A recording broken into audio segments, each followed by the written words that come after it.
And here is today's #1 video that you don't show to the nuns.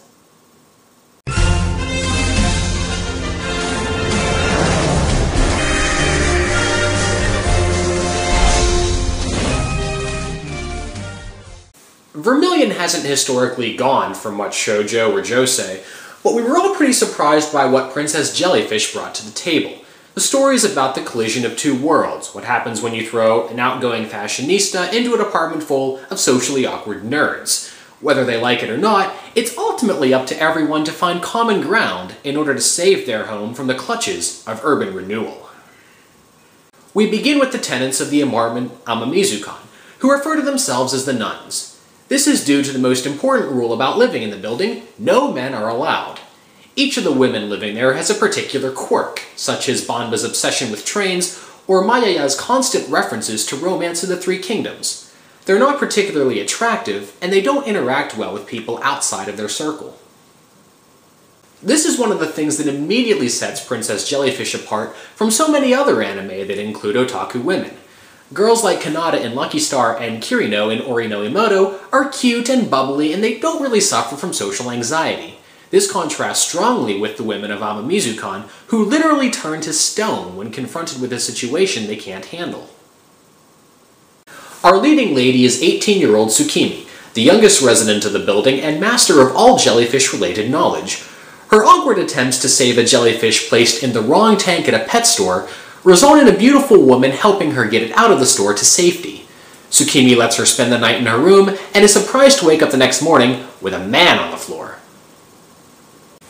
Yes, the beautiful woman is actually a boy named Kuranosuke, and he's a fashion student from a family of well-to-do politicians.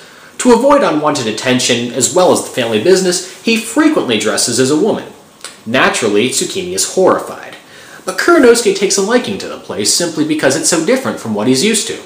So, despite Tsukimi's objections, he becomes a regular visitor. Much of the show's plot is driven by the interaction between him and the girls. And even though he's able to keep his gender a secret, the fact that he's pretty, outgoing, and trendy drives a wedge between him and the others. And his relationship with Tsukimi is constantly changing. At first, he visits the building because it's a change of pace. But over time, he starts to realize that he actually might be in love with her. Compounding the situation is Kuranosuke's half-brother Shu, a 30-year-old virgin and by-the-book public servant. Kuranosuke finds several occasions to give Tsukimi a makeover, and he's so good at it that Shu falls for her hard. Seeing the two of them together, Kuranosuke is shocked to find that he's actually jealous, even though the two of them are incredibly awkward. And Shu has his own problems dealing with a woman named Shoko. Now, she's the woman hoping to redevelop Amamizukan into a hotel, shopping district, restaurants, all of that stuff. And she's sexy, she's manipulative, and she figures the quickest way to Shu's father and his influence is through Shu himself.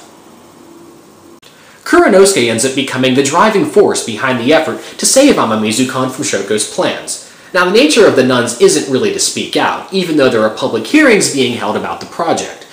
But having become a part of Amamizukan, Kuranosuke desperately searches for ways to save the building, and he does whatever he can to get the others involved in the process. This also brings him and Tsukimi closer together, as they both utilize their talents to save the building.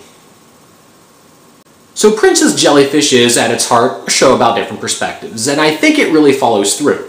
The way the characters interact creates a lot of romantic comedy and a lot of dramatic tension at the same time, and the fact that the show aims at a more mature audience definitely helps.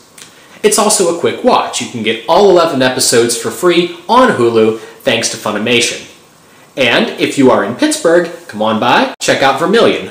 We meet every Saturday night, 7 p.m., and that's in Margaret Morrison Hall on Carnegie Mellon's campus. I am Dan, and I am out.